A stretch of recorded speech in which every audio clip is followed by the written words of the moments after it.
When we got started with 3-rail trains, I decided to focus our railroad more on semi-scale as opposed to these highly detailed 1/48 scale cars. Now don't get me wrong, it's amazing looking at all the separately applied details and just how large these things are. They do really carry quite the presence on a layout with them. But because our layout is limited in what size of curves we can run realistically, I thought again semi-scale would be better to go with. But in searching for semi-scale cars, I realized that they're all different shapes and sizes and levels of detail, and semi-scale really brought almost too much variation to options on what we were realistically looking for. So I decided, let's make a video breaking down the different types of semi-scale cars you can commonly find out there and how to tell them apart, especially in auction listings online where things can seem a little bit more ambiguous. Perspective makes a big difference, and when you're looking at single photos online of a boxcar, this could be about the same size as that red one behind it.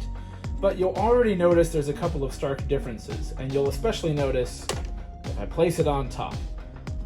This car is considered semi-scale, and so is this one. All of the proportions are wildly larger on this one versus this guy, so these look really funny on the rails together. Let's use this one as an example. You've got trucks down below, and then you've got the boxcar on top. But the main way to tell how big or small this is in O gauge is by looking at some of the details. First of all, you'll notice this wheel up here is molded into the plastic, and it's also got no other operation to the rest of the car. Typically, your larger ones will have sliding doors, and these are molded in place. And the other thing is, while the top of the cars are all different in different sizes, the trucks will always be the same size. Take a look. Here's that scale boxcar again, and here's that semi-scale one. The trucks are identically the same size. The couplers are about the same size as well, but you could literally fit this guy inside of this scale boxcar. An even easier giveaway is if it only has one set of wheels on either side. If they're fixed in position and have these non-operational couplers, these are traditionally part of like Lionel Junction and starter sets like that. These are great for kids and very rough and tough and durable, but these are going to look really funny against not even other scale cars, but even other semi-scale cars.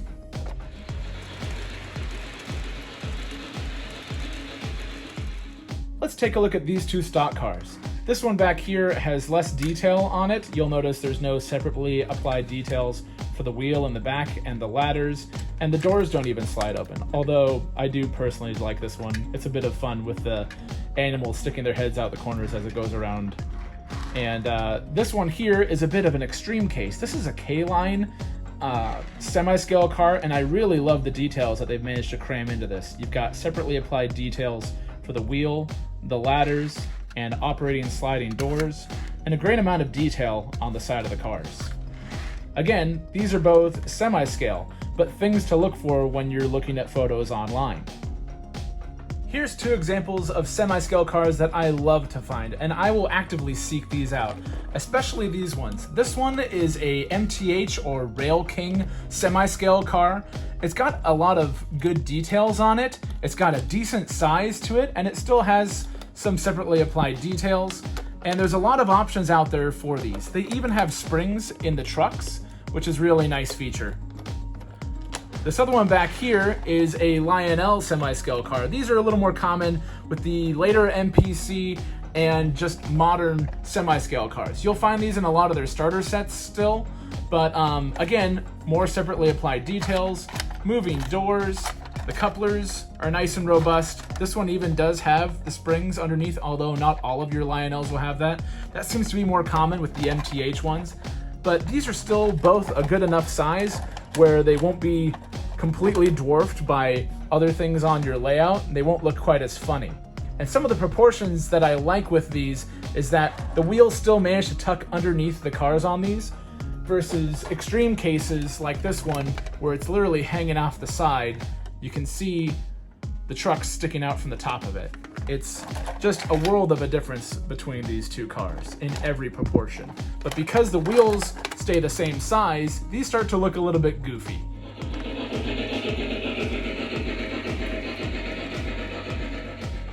Another element I really enjoy to semi-scale collecting is because they were made for so many years and because there's so many different types of cars out there, there's a lot of variety.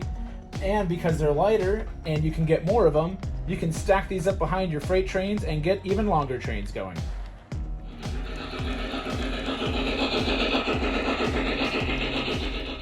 I mentioned before, two of my favorites for semi-scale are the later MPC era and modern Lionel semi-scale cars, and the MTH Rail King Tough and Rugged series. These are O and O27. You'll see them in yellow boxes typically. But these are slightly taller than these, and that's where these nice Lionel hopper cars come in handy.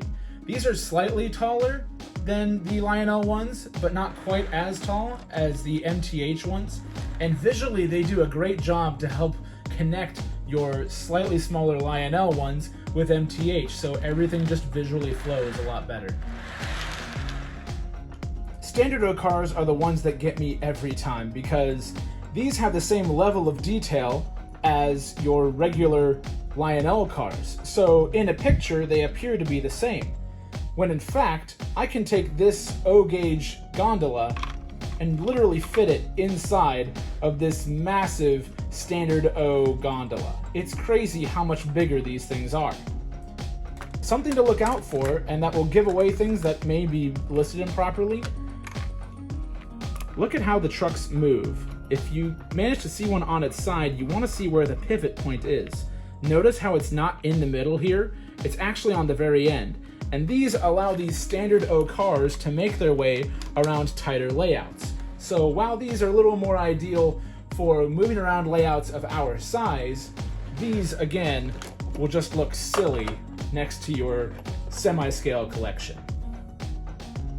If you're like me and you've managed to accidentally collect a couple of scale cars in your searches for semi-scale stuff, you can still use them on your layout. The way that I have my stockyards arranged actually allows me to kind of hide that. You see, sometimes you can put scale cars closer and the semi-scale cars further away, and it will give the illusion that they're even further away than they were before. I've seen a lot of layouts that actually use different scales of trains that pull that off really nicely. But in this case, I've actually done the reverse to make the scale cars look like they're about the same size as the semi-scale. This orange car in this row out here, these are all semi-scale MTH and Lionel cars. And the row behind them, with that big gray one, those are all scale cars, whether they're Standard O or scale size 1/48 scale. And they look about the same when you're looking at it from this angle. And no one's ever going to see my layout from the other side because there's a wall there. So this is a forced perception point of where you can look at things. It's just a way that you can kind of mess around with perception. Dispatcher, here we come. Over. Every day keep them coming. Out. At the end of the day, they all fit on 3 rails, so they're all really the same. There's no real wrong way to do it, and anyone who's complaining about it otherwise is just trying to find things to complain about. I've really enjoyed finding all these different kinds of cars. Sometimes I've initially regretted finding like the larger ones, but I've found ways to enjoy it and work them in. But if you're looking to find stuff that's the same size, but it's not scale, it can be really difficult. So I hope these tips have helped you guys expand your model railroads and have fun with it. Stay tuned for more. Please subscribe, leave a comment, let me know how you guys collect your trains, whether it's O-gauge, HO, or otherwise. Thanks for watching.